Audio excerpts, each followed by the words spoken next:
আমি অত্যন্ত গৌরবান্বিত যে জাতীয় বিজেপির নেতারা আমার প্রতি আস্থা রেখেছেন, ভরসা রেখেছেন।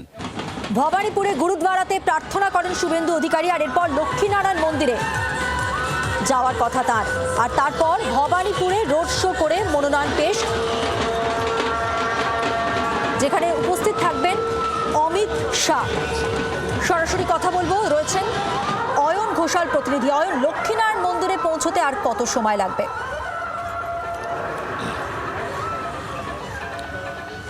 তোমার মনে থাকবে যখন শুভেন্দু অধিকারীর প্রার্থী পদ ভবানীপুর বিধানসভা কেন্দ্রে ঘোষিতই হয়নি, তখনই হাজরা মোড় থেকে সনাতনীদের নিয়ে তিনি যে যাত্রা করেছিলেন সেই যাত্রাটাও শেষ হয়েছিল এই লক্ষ্মীনারায়ণ মন্দিরে।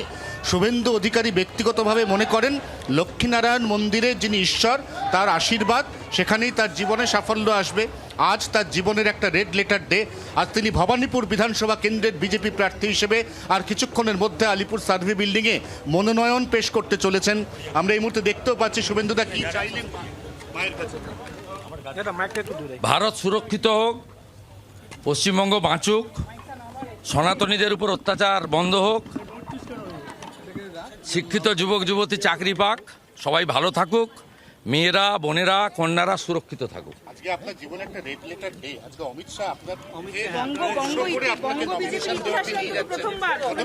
কতটা ভালো লাগছে ব্যাপারটা ভেবে?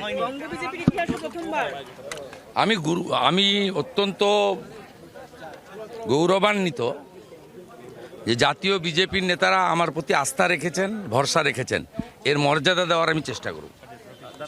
তুমি শুনলে যেমনটা শুভেন্দু অধিকারী নিজেই বলে গেলেন, ভবানীপুর বিধানসভা কেন্দ্রের বিজেপি প্রার্থী যে কেন্দ্রীয় নেতৃত্ব তার উপর অগাধ আস্থা রেখেছেন, সত্যিই তো তাই।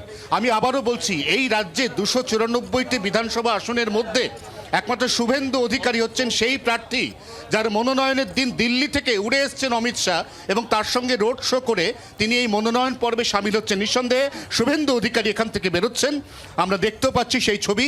এরপর তার গন্তব্য হাজরা মোড়, কারণ হাজরা মোড়েই ঠিক বেলা 11:50, হয়তো সময়ের সামান্য তারতম্য হতে পারে, 11:50 তার রোড শো। যে রোড শোতে অংশ নিচ্ছেন কেন্দ্রীয় স্বরাষ্ট্রমন্ত্রী অমিত শাহ, এবং সেই রোড শো মারফত তিনি আলিপুর সার্ভে বিল্ডিংয়ে গিয়ে ভবানীপুর বিধানসভা কেন্দ্রের বিজেপি প্রার্থী হিসেবে পেশ করবেন তার মনোনয়ন।